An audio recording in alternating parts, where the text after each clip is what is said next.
दोस्तों, ये कहानी है सिलीगुड़ी की। सिलीगुड़ी जो प्राकृतिक सुंदरता के लिए जितना मशहूर है, उतना ही अपने रहस्यमयी किस्सों के लिए कुख्यात। इसी शहर में एक होटल है जिसका नाम तो मैं यहाँ नहीं बता सकता, लेकिन दोस्तों एक बात ज़रूर बता सकता हूँ और जो जानना बेहद ही ज़रूरी है। दोस्तों, बात यह है कि वो होटल कम और दहशत का अड्डा ज़्यादा लगता है। उस होटल का नाम सुनते ही लोग कह उठते हैं, भाई वहाँ तो कमरे बुक मत कर लेना। और अगर गलती से कहीं कमरा नंबर 103 बुक कर लिया तो फिर बस राम नाम सत्य समझो। कहते हैं जो इस कमरे में एक रात भी गुजार लेता है, उसकी ज़िंदगी या तो पूरी तरह से बदल जाती है या फिर ज़िंदगी ही ख़त्म हो जाती है। डर गए ना? यही तो मज़ा है डर हॉरर पॉडकास्ट का। मैं हूँ आपका दोस्त गौरव, और अगर आप ऐसी डरावनी कहानियों के शौकीन हैं तो चैनल को सब्सक्राइब कर लीजिए और बेल आइकन को दबा लीजिए, वरना कमरा 103 आपका भी इंतज़ार कर रहा है। अब आपको बता दूं, इस होटल के बनने से पहले यहाँ एक कॉलोनी थी और उस कॉलोनी में एक मकान था, मकान नंबर 103। इस घर में 5 लोगों का एक छोटा सा खुशहाल परिवार रहता था। लेकिन कहते हैं खुशियाँ ज़्यादा दिन टिकती नहीं। एक दिन इस घर में कुछ ऐसा हुआ कि पूरा परिवार रहस्यमय तरीके से गायब हो गया। लोग बताते हैं कि उस रात किसी ने घर से चीखें सुनी। ऐसा लगा जैसे कोई कह रहा हो, मुझे जाने दो, मुझे बख्श दो। और फिर सब कुछ खामोश हो गया। सुबह जब पड़ोसी अंदर गए तो ना वहाँ कोई इंसान मिला और ना ही कोई सुराग। कुछ लोगों का मानना था कि उस रात कुछ लुटेरे उस घर में घुस आए थे। उन्होंने घर में लूटपाट की और फिर परिवार के सभी सदस्यों को मौत के घाट उतार दिया। पर असली हैरानी की बात तो ये थी कि अगर लुटेरों ने उन्हें मारा होता तो उनकी लाशें घर में ही मिलनी चाहिए थीं। लेकिन वहाँ न कोई लाश मिली और न ही खून के निशान। कई सालों तक वो घर वीरान पड़ा रहा। दीवारों पर धूल और मकड़ियों के जाले ऐसे जमा हो गए थे मानो मकड़ी परिवार ने भी वहाँ लोन लेकर घर बना लिया हो। लेकिन फिर करीब 30 साल बाद एक साहसी बिल्डर ने वो जगह खरीद ली और उसने वहाँ एक होटल बनवा दिया। आज वही घर होटल में बदल चुका है और उसी होटल का एक कमरा है, कमरा नंबर 103, जो कभी उस घर का नंबर हुआ करता था।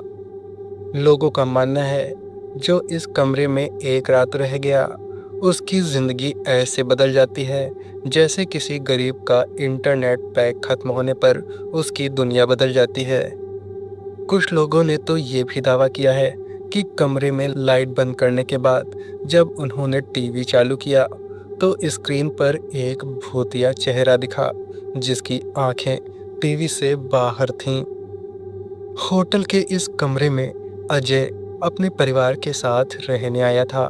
साथ में थी उसकी पत्नी आशा और उनका छोटा सा बच्चा राजा।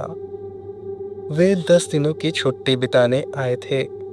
शुरुआत के 2-3 दिन बिल्कुल सामान्य बीते, पर कहते हैं ना, शांत समुद्र के नीचे सबसे गहरी लहरें छिपी होती हैं।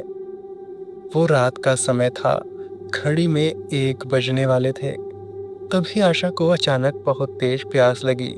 वो उठकर किचन की ओर गई और अपने अंदाज में बड़बड़ाई, इतने महंगे होटल में आए हैं, कम से कम पानी तो अपने आप आ जाना चाहिए। खैर, पानी लेकर वो वापस लौटी, लेकिन जैसे ही अपने कमरे में वापस आई, उसके होश उड़ गए। उसने देखा कि राजा बिस्तर पर नहीं था।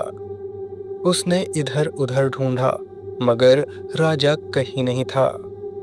आशा का दिल अब बेचैनी से बैठा जा रहा था। उसे समझ नहीं आ रहा था कि उसका बेटा जो अभी-अभी तो बिस्तर पर आराम से सो रहा था, अचानक कहाँ चला गया। उसने तुरंत अजय को नींद से जगाया और राजा के अचानक कहीं गायब हो जाने की बात बताई। आशा की ये बात सुनकर अजय का दिल धक से रह गया, मगर उसने कुछ सोचते हुए कहा, देखो टॉयलेट गया होगा। अजय की बात सुनकर आशा झल्लाते हुए बोली, मैंने उसे हर जगह देख लिया है, वो कहीं नहीं है। ये बोलते बोलते आशा की आंखों में आंसू आ गए और वो रोने लगी। अजय का दिमाग भी सुन्न पड़ चुका था। वो यही सोच रहा था कि इतनी रात में राजा कहाँ जा सकता है। वो राजा को इधर उधर ढूंढ ही रहे थे कि तभी उन्हें उनके ठीक ऊपर से कुछ आवाज सुनाई पड़ी। आवाज ऐसी थी जैसे कोई अपने दांतों को पीस रहा हो। उन्होंने तुरंत उस तरफ देखा जहां से आवाज आ रही थी, तो जो देखा वो देखकर उनके पसीने छूट गए। उन्होंने देखा कि उनका बेटा राजा अलमारी के ऊपर इस तरह से लेटा हुआ था कि उसका सिर्फ सर ही दिखाई दे रहा था। दूर से देखने पर ऐसा लग रहा था जैसे वो सिर्फ एक सर ही रखा हो, जो उन दोनों की तरफ खामोश और ठंडी निगाहों से एकटक देख रहा था। इस नज़ारे को देखकर दोनों की रूह सिहर उठी। उन्हें समझ नहीं आ रहा था कि इतना छोटा बच्चा आखिर उस बड़ी अलमारी के ऊपर कैसे पहुंच गया। दोस्तों, किसी 3 साल के बच्चे के लिए 6 फुट ऊंची अलमारी पर चढ़ना तो बिल्कुल असंभव बात है। उनकी हिम्मत नहीं हो रही थी कि वो उससे कुछ भी बोल सकें, मगर किसी तरह अजय ने अपने दिल को मजबूत करते हुए उससे पूछा, बेटा राजा, तुम वहां कैसे पहुंचे? राजा ने धीरे धीरे अपनी ठंडी बेहरकत निगाहें अजय की ओर घुमाई और फिर वो धीरे से मुस्कुराया। पर ये मुस्कान किसी मासूम बच्चे की नहीं थी। और तभी राजा के पीछे से एक और सिर खिसक कर उसके बगल में आ गया। जैसे ही उस सर को अजय और आशा ने देखा, तो उनकी एक जोरदार चीख निकल गई। दोस्तों, उस चेहरे की भयानकता इतनी थी कि उसका वर्णन करना भी मुश्किल है। ऐसा लग रहा था मानो कोई सीधे नरक की गहराइयों से बाहर निकलकर उन्हें घूर रहा हो। वो चेहरा इतना भयानक था कि अगर एक अच्छा खासा इंसान भी उसे एक नज़र देख ले तो उसका हार्ट फेल होना तय है। अजय और आशा की चीख सुनकर होटल के कुछ कर्मचारी वहां आ गए और उन्होंने पूछा, क्या हुआ है? आप लोग चीखे क्यों?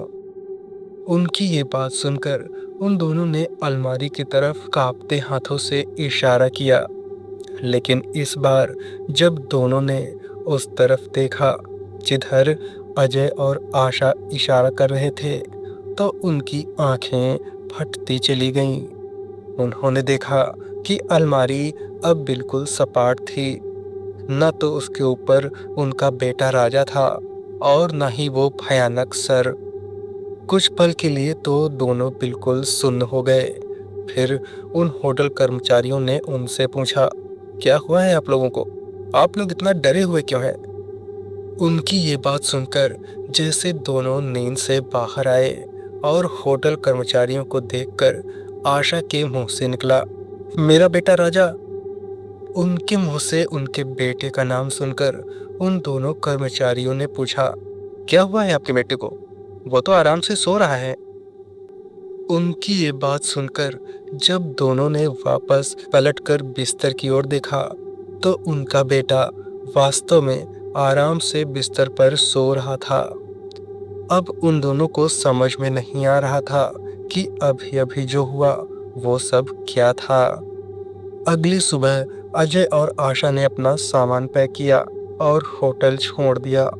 पीछे मुड़कर देखे बिना वो दोनों वहां से चले गए। उन्होंने जब होटल के बारे में पता किया, तो उन्हें उस होटल की सच्चाई पता चली कि कैसे ये होटल पहले एक मकान हुआ करता था और फिर एक दिन उसमें रहस्यमयी मौत होने के कुछ साल बाद उस घर को एक होटल में तब्दील कर दिया गया। तो दोस्तों, इसीलिए कहा जाता है कि जब भी किसी होटल में ठहरें तो उसकी पृष्ठभूमि के बारे में ज़रूर जान लें, क्योंकि क्या पता आप जहां ठहर रहे हो वहां कोई और भी ठहरा हुआ हो। अगर आपको ऐसी ही सच्ची घटनाओं के बारे में पता हो तो हमें बताइए, और अगर ये कहानी आपको पसंद आई हो तो लाइक करें, शेयर करें और हमारे चैनल को सब्सक्राइब ज़रूर करें। मैं गौरव जल्दी लौटूंगा एक और नई डरावनी कहानी के साथ। तब तक के लिए बाय और अपना ध्यान रखें।